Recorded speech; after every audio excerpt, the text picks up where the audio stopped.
हाँ जगदेव तो का हाल बा। उम्मीद बा कि सबके बढ़िया होगी और मस्त होगी। तो चल जा आज की वीडियो मेरे से स्वागत बा। और जो भाई चैनल पर नया हुई सब्सक्राइब कर ली ताकि जब भी वीडियो बनाई तो यहाँ के पास वीडियो हमारे पहुंच जाए। ठीक बा। हाँ तो देखो विनोद बात ऐसा बा कि आज अपने सरकार के एक ठो गाना आइल बा, बहुत ही बेस्ट गाना बा, बहुत बेस्ट मतलब बहुत बड़ा लेवल के बा। हाँ आ जौन बात हम कहत रही तौन बात हो गई। काहे कि हमनी की बात तो भैया मानिए रहे, एक बार कहम जाए तो भैया एकदम हाँ मान ली हम बात। हाँ तो जौन बात कहल रही अपन सरकार से कि भैया गाना लेवे के बा एगो, तो हम कहल रही ना कि गाना बहुत जल्दी आवे वाला बा अपने सरकार के, बहुत ही ब्लास्ट बहुत बड़ा लेवल के गाना। ठीक बा।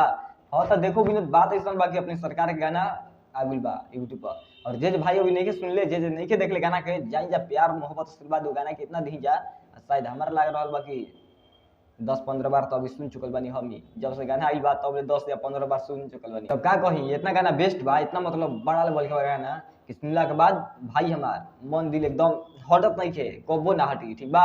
ऐसा गाने आई बा अपने सरकार के, कबो ना सोचल कहीं कि अपन सरकार ऐसा गाना लेके आई हन इतना बड़ा लेवल के, एकदम बुझाता कि हाँ हाँ जगदेव एकदम मतलब इतना सुपर हिट गाना बा, इतना सुपर हिट।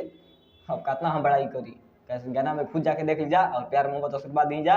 और यो चैनल के भाई हमारे एक तरफा मोहब्बत करी जा कि रोज वीडियो बना के लेके आवत रही अपने सरकार के। तो जे खेसारी भैया के फैन बा भाई हमारे सपोर्ट कर जाए चैनल के कि रोज वीडियो बना के लेके आवत रही और अपने सरकार के बारे में बात बतावत रही। ठीक बा।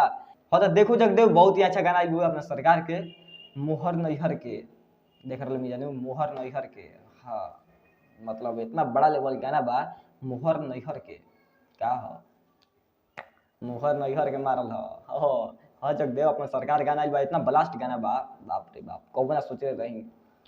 तो मोहर मारल बा नैहर के करे जा हो, ऐसा कर गाना बा कि बहुत मस्त बा, बहुत बेस्ट गाना लगला। ठीक बा।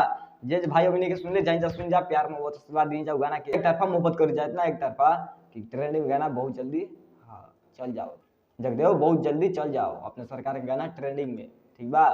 और बाकी जो वीडियो आ रहा अपना सरकार के गाना आ रहा बा और जो विवाद हो रहा बा दोस्तों यहाँ के पते हुई के घोटाला कोई बा भैया के साथ है, तो सबके पता हुई 35 लाख के घोटाला भइल बा। ठीक बा। हाँ जगदेव अपने सरकार के 35 लाख बाप रे बाप उनकर मैनेजर कैले बा। ठीक बा। तो ज्यादा वीडियो में हम ना बोल पाई क्या, इसकी बहुत दिक्कत हो जाता बोलने के बाद। ठीक बा। ऐसा कहो चैनल उड़ जाता डिलीट हो गई। ठीक बा। ज्यादा बोल दे रही है इससे वीडियो और चैनल डिलीट हो गई दोनों, यही से कुछ कम बोले के पड़ता। ना तो जानते बहुत जा खेसारी भैया कितना दुश्मन बड़ा सा। ठीक बा। तो कुछ ना कुछ और लगा देते हो सर चैनल डिलीट हो जाता। तो बाकी ये बता कहते रही कि अपने सरकार गाना बहुत ही अच्छा बा, बहुत बेस्ट बा, मोहर नैहर के मारल बा। ठीक बा। गाना आ गई यूट्यूब पर मोहर नैहर के मारल बा, मतलब कितना हम बड़ाई करी गाना, कितना बड़ाई भाई हमार बहुत कदनी बड़ाई का इसकी बहुत गाना बेस्ट लागल हम सुनला ही। तो ठीक बा। तो जाई जा प्यार मोहब्बत आशीर्वाद करते रही अपना सरकार के ऑडियो चैनल के एक तरफा मोहब्बत कर जा कि रोज वीडियो बना के लेके आवत रही। जे भाई वीडियो देख रहा बा हर एक वीडियो देखी जा भाई हमारे खेसारी भैया के फैन जे बुए। ठीक बा। हाँ तो चलता नहीं भाई, मिलो फिर अगला वीडियो में लेगा कुछ अलग अंदाज में। ठीक बा।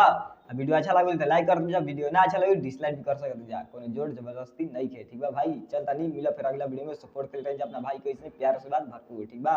पाला भी नमस्ते।